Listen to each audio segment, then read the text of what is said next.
All right, greetings everyone. This is Nariyama. We're back for episode 3 of Nariyama's Let's Play for Direwolf 20's mod pack of Minecraft version 1.12. Um, I really appreciate the couple folks who've watched and given me feedback of the previous episodes. Um, so this episode, we're looking at the temple here. This episode is going to be all about getting some initial machinery up and running and a particular item that I talked about in the last 2 episodes, the dank null. That's going to really help us out, and I'll show you sort of what it's going to help us with when we go inside here, and I'll give you a quick look at what I've done so far. So between episodes, I did a bunch of mining. I also expanded the smeltery a little bit. Hey, look, I'm smelling the flowers. Believe it or not, we do need that yellow flower for something. Here's our trees. They've grown many times, and this is the new smeltery. I used a couple of different blocks for it, so you don't have to just use bricks. You can use some clear blocks so you can see inside. I made it 3 by 6 on the interior. When you do that, you do need to make sure that it stays lit on the interior or mobs will spawn there. So that's what those torches are for. And then I also put a casting basin down. Now, I'll show the recipes for all that stuff here in a second. But basically, a bigger smeltery means you can smelt more things at once. And I'm going to show you some tricks to automate this and make it so that you can basically dump metals in it and it will smelt them and pour them into the molds and do all that for you automatically. So great stuff there. So first of all, I want to show you how much money I've done. So I've got this metals, which I've already smelted up in preparation for today. I also have all of these ores that I've dug up. Now, that's the ore that I dug up. That's the cobblestone. So obviously I've dug up a lot of stone, even more here. And quite frankly, we don't need thousands upon thousands of cobblestone to be stored. I stuck them into storage just to show you sort of how much I've gotten, but we really want to make something that'll help with that. So that's the first item, order of business today, is to make a dank null. So one of the things you can do inside the interface here, I'm going to go back to sort of normal JEI. Let's say I wanted to make a particular item and I wanted to plan it out. For example, let's say I knew I needed to make an enchantment table. So here's the enchantment table right here. I could open it up and take a look and say, all right, I need 4 obsidian, some diamonds, and a book, and then I'd have to remember that. The other thing I could do is, let me escape out of that, is hit A while I'm mousing over this. Notice it adds it to my little list of things up here. Now there's a bunch of other stuff up there because that's the stuff that we're going to need to build today for all the things that we want to make. But this basically gives you sort of like a short, hey, here's my to-do list of things to build. And I can click on this and do that sort of thing. The other thing, I think it's pretty nice, if I remember correctly, as soon as you make it, these will go away. So if I were then to make an enchantment table, this would go away. The other way to remove them from the list is once again to mouse over them and hit A again. All right, so dank null, here we are. So it looks innocuously easy. There's just these 5 panes that we need to make, right? Well, each of these takes a block of coal apiece, a gold ingot, and yellow stained glass. Now, if we look at dank null's stuff, there are many different versions of this item, starting with something that takes redstone and coal, to lapis and coal, to iron and coal, gold, diamond, and emerald. What's interesting is this one takes blocks of emerald.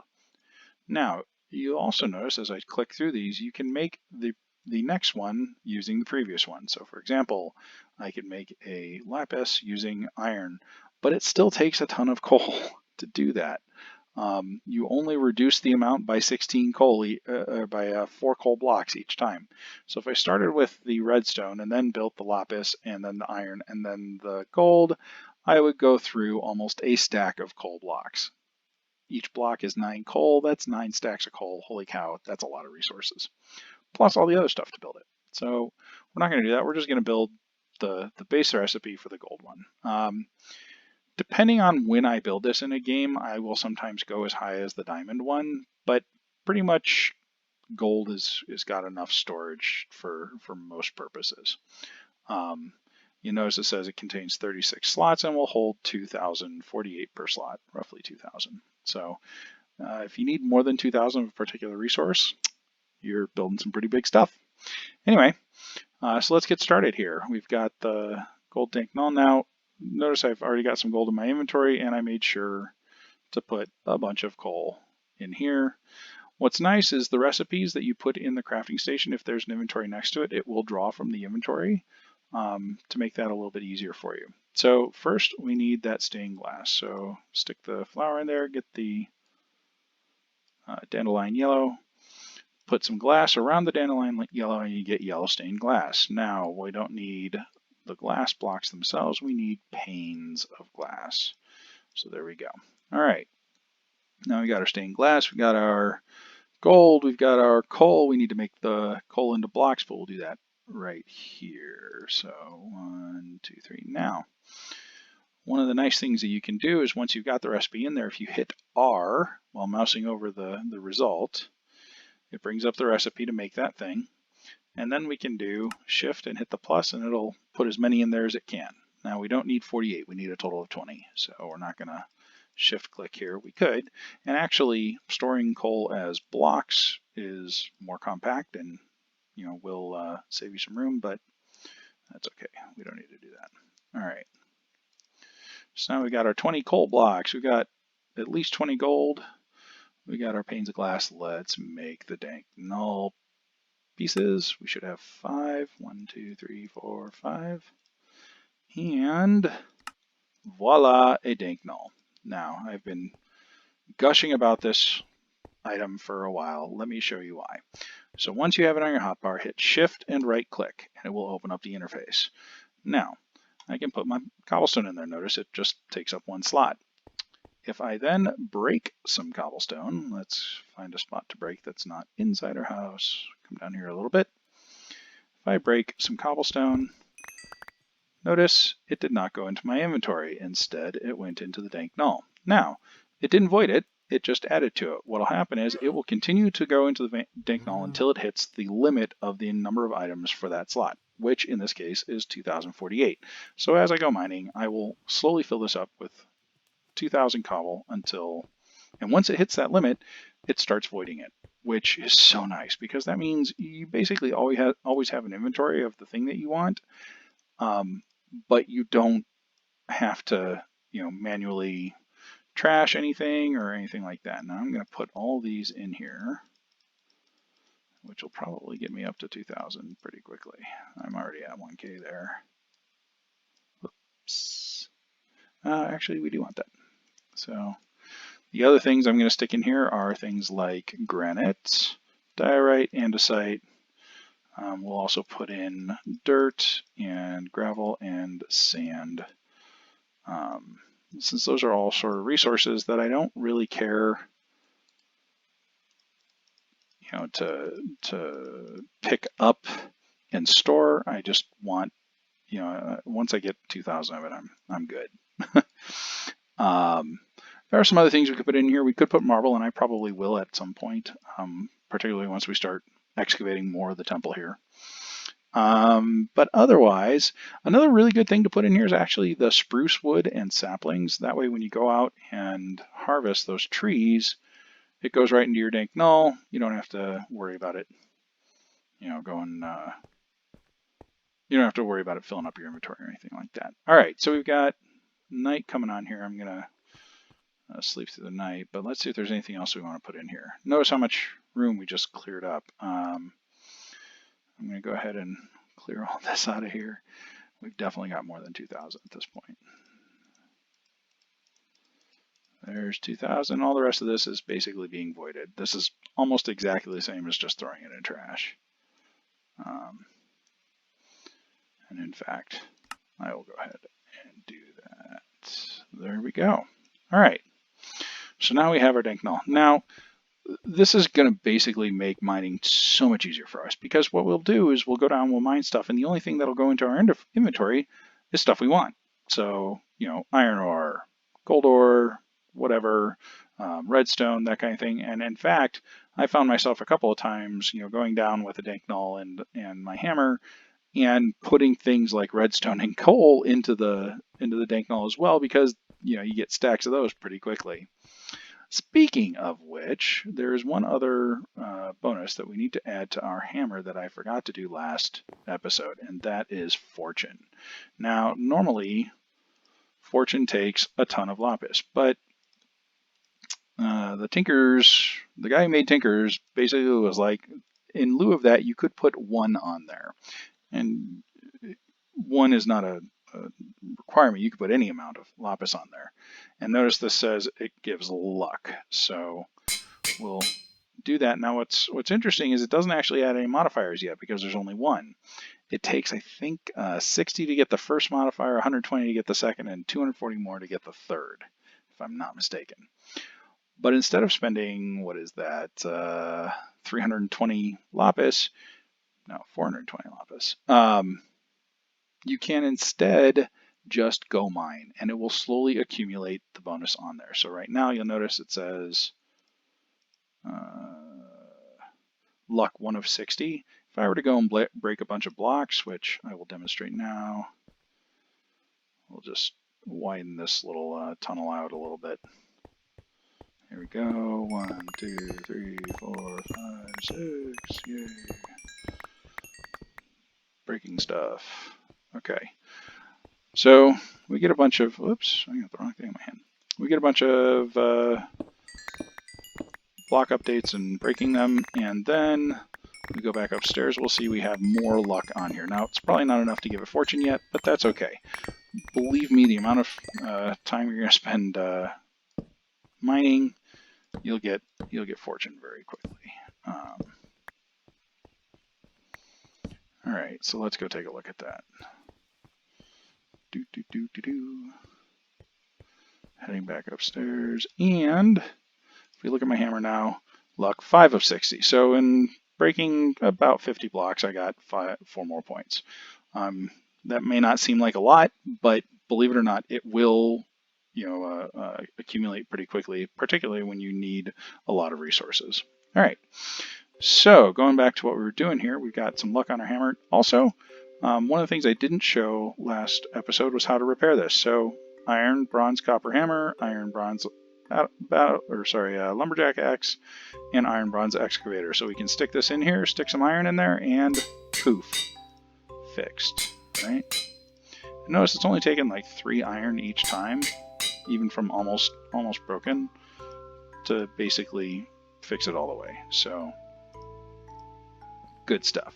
All right, so we got our resources. The other thing I wanted to show before we started getting into thermal was sort of how to automate this process over here. So right now we've got pretty big smeltery, some stuff here. I placed this crate here deliberately. It's got the other molds in it. What we're going to do is we're going to have the basin and the casting table both automatically empty into there. So what we need are 2 hoppers. A hopper is a chest. Do I have them in here? Yes, I do. Okay, good. I got a chest. Oh, I actually have 2 hoppers. But let's show what the recipe is really quick. We're going to need some more anyway. So 1, and basically you just throw that there. Now what's nice about a hopper is it will pull things from any inventory above it, and it will push them into the inventory that it funnels in, that it's pointing at. So if we come over here, let's dig this out a little bit. I also cooked up some stone, I think, so that we can make this look a little nicer once we're done. Oops, okay. So if I just put a hopper here, notice how it looks like it's pointing down into the stone there. I could hit it with a thermal expansion hammer, but it's a little easier just to hold down Shift. And when you place it, you right click it on the inventory you want it to go in. Now, it's kind of hard to see. I'll dig down one more so you can kind of see this. It's pointing into this inventory, right? And we can do the same thing over here. So we'll place that hopper. Now, let's go grab a bit of ore. Actually, let's show something else here while we're at it. You might ask, hey, Neri, where did you get all of the seared stone? I didn't, did you go and dig out every river in the 5-mile radius? No, I didn't. So the way to get more seared stone once you have an active smeltery is just to use some cobblestone. So we'll put 4 pieces in here. And each piece of cobblestone corresponds to a single seared brick. So give that a second to cook up. And we'll do that. While we're waiting for that, I'll grab the stone, the smooth stone that I have, and make this look nice again. There we go. All right. Probably put some more there too. Okay. So that's cooking up. We haven't used too much of our lava yet. So what this does is it does use some of the lava that we put in the tank here. So we will periodically have to refill this. There are a couple other things we could do. We could get like an external tank of lava and stick it on the outside and pipe it in. I've done that a few times. All right, so now we have what looks like 1 block, but 4 bricks of seared stone. So we whack the thing there, and notice it automatically popped out, right? What it's doing is it's going into the crate here, which is really nice. Okay, so we're almost automated, right? So I can stick stuff in there, it'll pull it out of this automatically, but we haven't yet figured out how to get it to pour in there automatically. So what we're going to use is a redstone clock. And a redstone clock takes more of this smooth stone that I'm holding. We need, let's see, I should have put that up here in my thing. Oh, evidently this didn't clear when I made that. That's okay. Redstone clock. All right, so we need a redstone torch. And then there's a redstone clock. All right, the other thing we're going to want with this is a lever. And a lever is just a piece of cobblestone with a stick on top of it. That's so we can turn the clock off, because sometimes we may not want it to automatically make the item or pour the items out. And we may get to that this episode. So I'm going to really try to hold this to right around half an hour. But otherwise, let's check this out. All right, so one more time. 1, 2, 3, 4.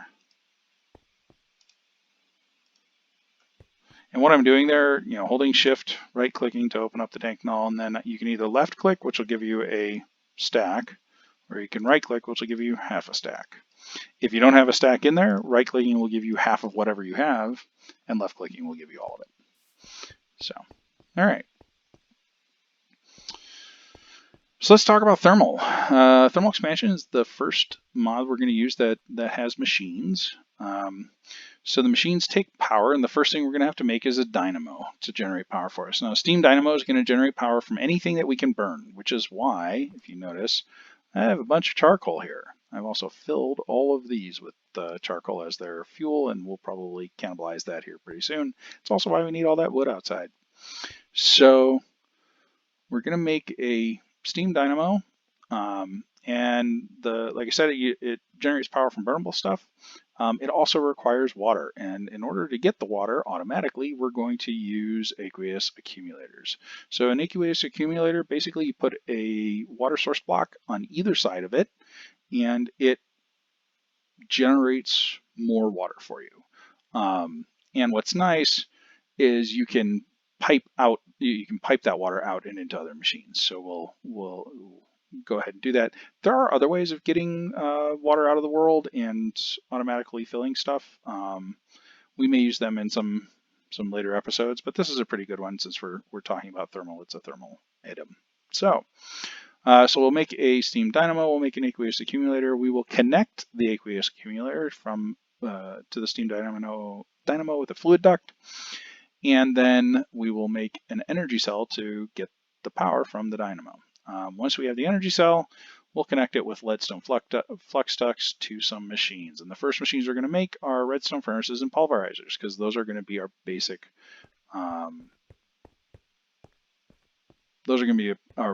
ore processing line. Once we want to do that. Okay, so you know, I wasn't out here to show it, but I did stick 4 stone in there, and there's nothing in here, and now there's 8 seared bricks where there was 4 before. So this worked. We may see it in action sometime later. Oh, by putting the lever on there, if I right-click the lever, it turns the clock off, and now it won't automatically do stuff. All right, let's go back. Hey, it's getting night. Let's go ahead and sleep through the night, and then we'll start making some machines. Ooh, I'm going to need another reservoir, probably. Reservoirs are just a nicer version of a bucket, holds more. In my opinion, there's not much reason to make a bucket and not make a reservoir if what you really just want to do is go and get some liquid. So a reservoir recipe takes one of these guys, one of these, 2 of these, and a tin. There we go. Let's go get some water.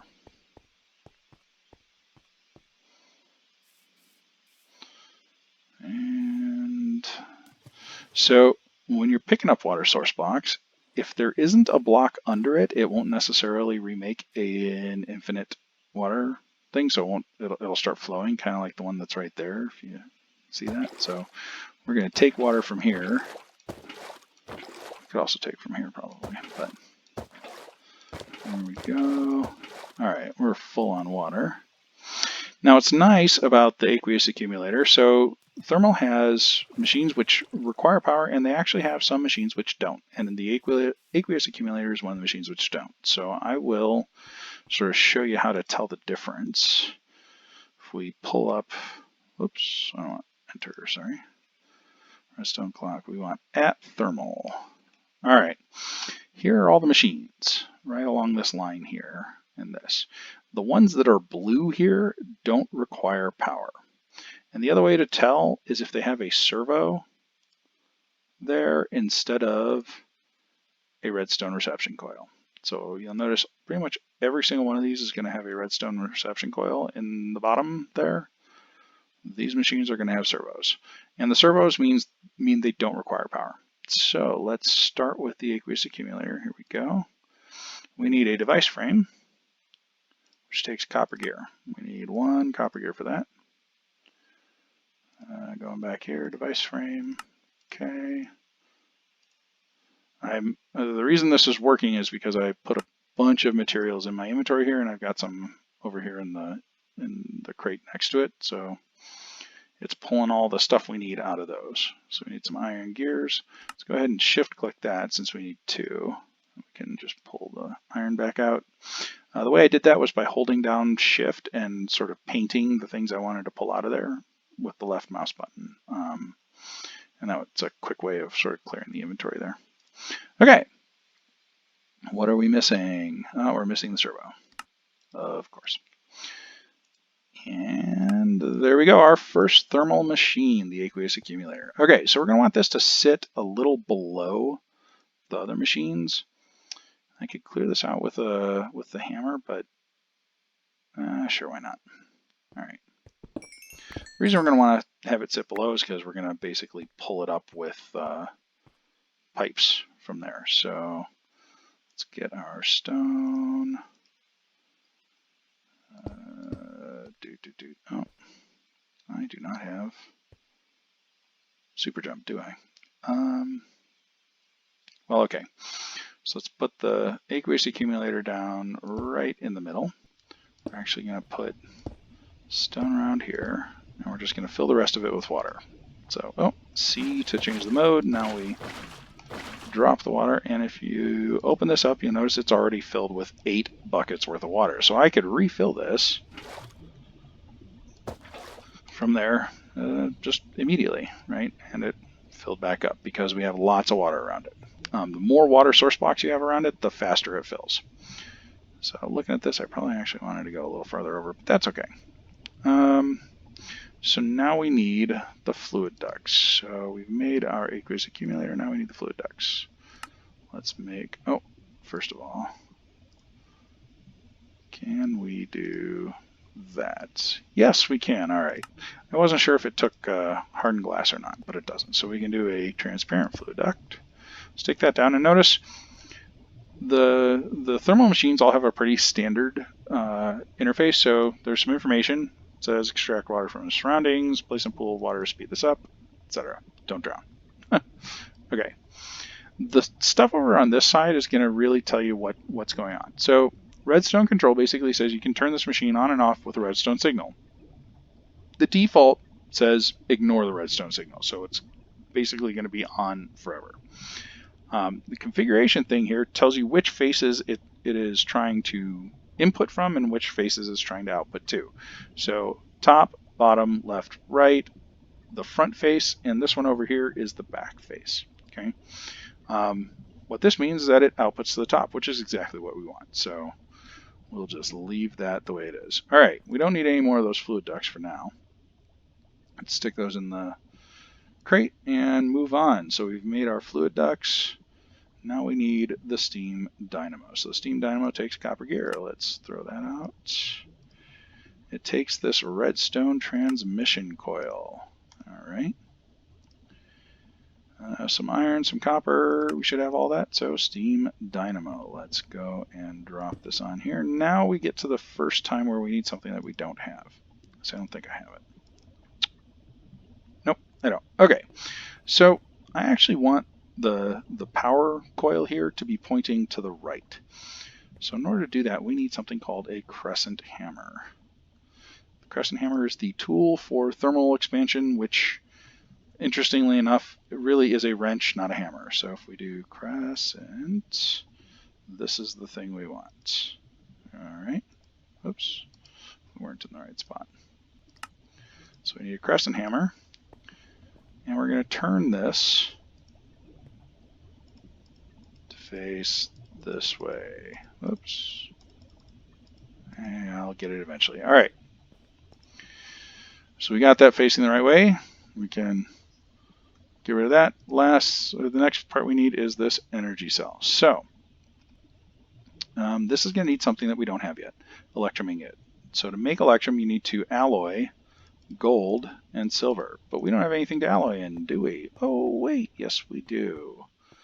Let's go stick these in the Tinker Smeltery. Tinker Smeltery does alloying. So we put both of those in there. We turn that off because we don't want it to start pouring out right away. We want to wait for it to alloy. So if you remember from last episode, we made bronze, and we made, what was the other one?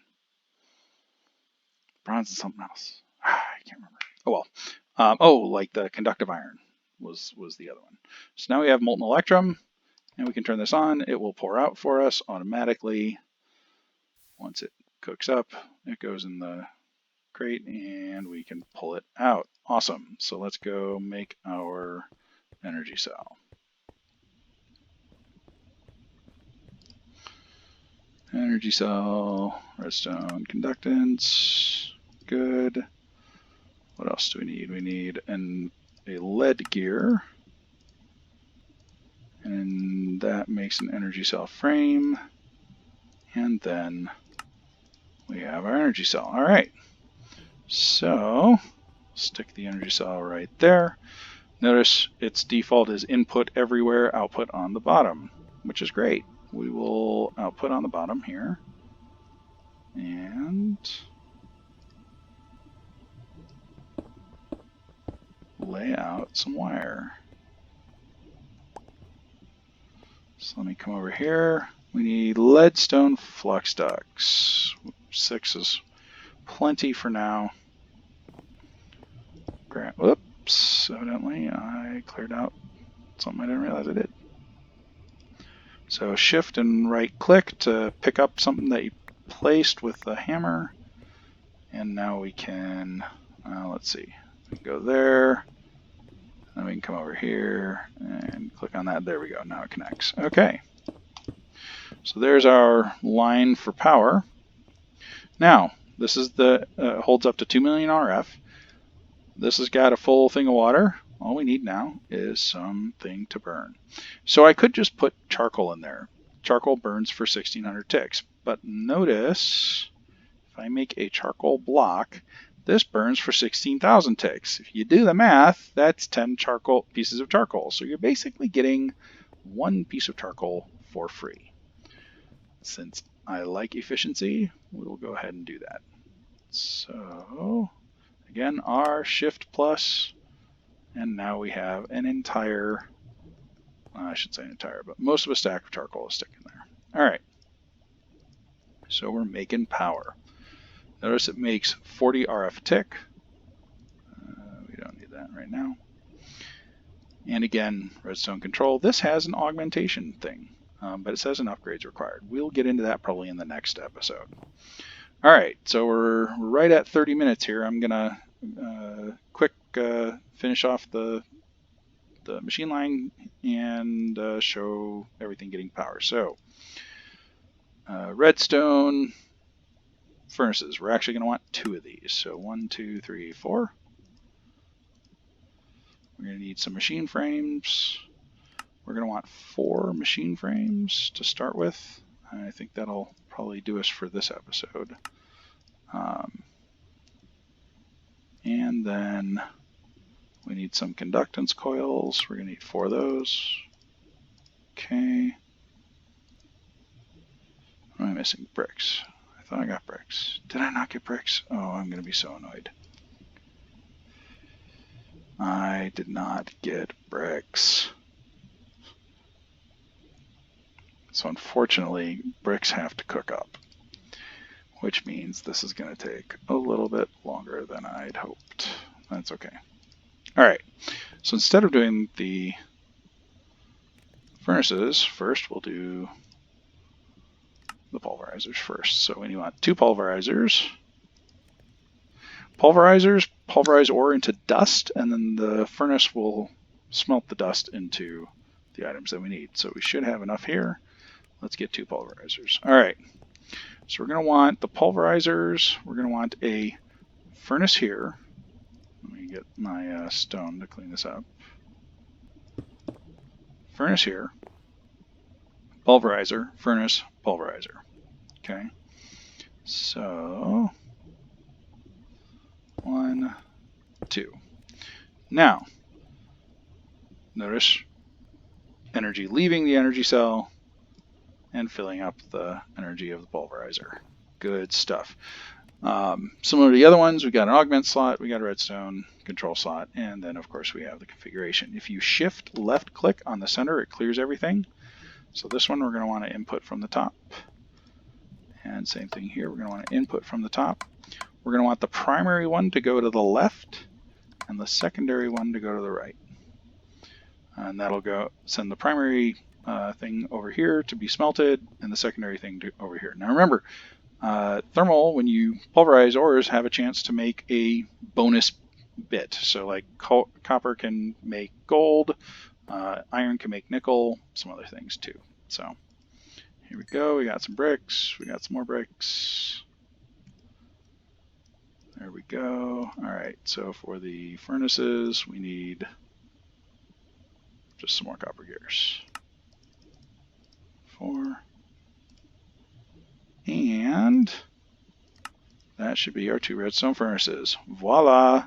First thermal expansion line. So if I wanted to smelt something up, I could grab some copper, stick it in here,